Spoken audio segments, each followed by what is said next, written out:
Si tu as envie de perdre du poids, mais que tu as déjà l'impression d'être fatigué juste à penser à tout ce qu'il faut faire, ben cette vidéo-là est faite pour toi.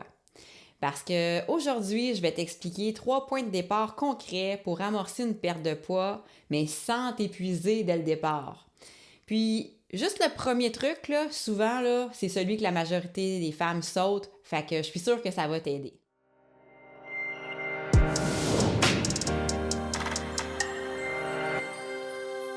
Moi, c'est Elise, je suis naturopathe spécialisée dans la perte de poids naturelle et le regain d'énergie chez les femmes de 40 ans et plus. Je t'aide à retrouver ta vitalité sans te compliquer la vie ni te priver grâce à des habitudes saines adaptées à ta réalité plutôt que le contraire. Donc, comme je te disais, on va voir 3 points de départ concrets pour commencer sans tomber dans le piège de vouloir tout changer en même temps. Mais avant d'aller plus loin, si ce n'est pas déjà fait, va télécharger mon e-book gratuit qui s'intitule Les 7 habitudes pour retrouver énergie et légèreté après 40 ans. C'est un guide simple, concret et rassurant qui t'aide justement à savoir par où commencer sans te sentir dépassé. Tu vas trouver le lien juste en dessous de la vidéo. Tu as juste à cliquer là-dessus puis tu vas le recevoir gratuitement par courriel. Premier point que je veux te partager, commencer par stabiliser ton énergie. Souvent, le réflexe, c'est de commencer par l'alimentation ou par l'exercice, mais si ton énergie est instable, tout le reste va devenir difficile à tenir. Je vois souvent des femmes qui veulent bien faire, mais qui commencent directement par des changements exigeants. Puis, après quelques jours, bien évidemment, elles sont épuisées.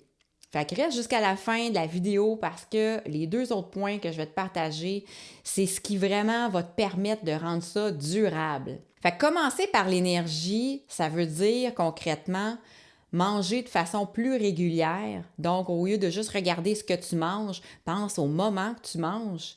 Éviter de tomber dans des extrêmes, que ce soit au niveau de la restriction alimentaire ou de l'entraînement physique intense.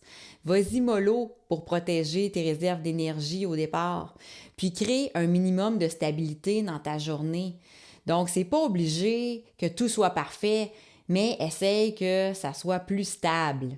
Deuxième point que je veux te parler, simplifie au lieu d'ajouter. Des fois, c'est ça qui épuise le plus. C'est pas ce que tu fais pas, c'est tout ce que tu penses que tu devrais faire. Changer ton alimentation, bouger plus, mieux dormir, gérer ton stress, tout ça en même temps, puis parfaitement. Fait que c'est sûr que à un moment donné, ça fait beaucoup, puis ça crée beaucoup de pression, puis ça épuise rapidement tes réserves d'énergie. Ça me fait penser à une cliente qui voulait tout améliorer d'un coup. Elle avait plein de bonnes intentions, mais elle se sentait dépassée. Puis quand on a simplifié ça, étonnamment, à un moment donné, elle m'a dit « Ben là, j'ai l'impression, enfin, que c'est faisable. » Puis c'est ça la clé.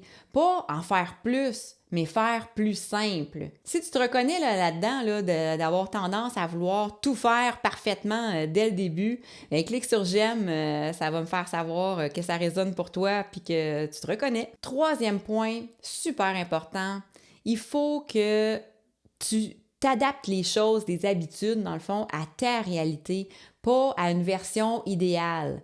Ça, c'est souvent ce qui va vraiment tout changer.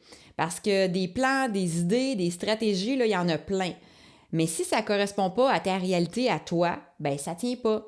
Des fois, on a des horaires variables, des fois, on manque d'énergie, on a une vie familiale, on a une charge mentale, puis tout ça, ça compte. Fait que ce qui est beau sur papier, c'est pas nécessairement ce qui te convient à toi en ce moment. Fait que c'est en partant de ta réalité que tu peux construire quelque chose de durable, pas en essayant de suivre quelque chose de parfait. Au contraire, il faut que tu ajustes ça pour que ça fonctionne dans ta vraie vie.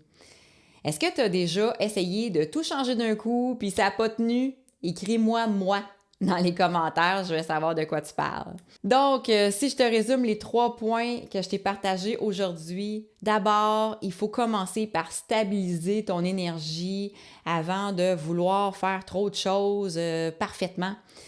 Il faut aussi simplifier au lieu d'ajouter. Ça, des fois, c'est pas nécessairement ce qu'on pense d'emblée. Puis, très important, troisième chose, il faut adapter les habitudes à ta réalité en ce moment. Puis, tu peux toujours ajuster au fur et à mesure, il n'y a rien de coulé dans le béton. Si cette vidéo-là t'a aidé à voir un petit peu plus par où commencer pour retrouver ton énergie puis perdre du poids, bien, partage-la à une amie qui veut se remettre en priorité sans s'épuiser. Puis n'oublie pas de t'abonner à ma chaîne pour rien manquer de mes contenus. On va continuer à avancer simplement, étape par étape, ensemble. Je te rappelle que tu peux télécharger ton e-book gratuit, les 7 habitudes pour retrouver énergie et légèreté après 40 ans. Tu as juste à cliquer sur le lien sous la vidéo. Je te conseille vraiment d'aller le télécharger. Je suis convaincue que ça va t'aider. C'est exactement le genre de structure simple qui peut t'aider à passer à l'action sans te sentir obligé de tout changer d'un coup. Fait que c'est une approche super réaliste, puis tu vas voir, c'est probablement ce que ça te prend dans ta vie. Fait que c'est tout pour aujourd'hui. J'espère sincèrement que ça t'a aidé. On se retrouve la semaine prochaine pour une nouvelle vidéo. Puis sur ce, je te souhaite comme d'habitude une magnifique journée. Bye!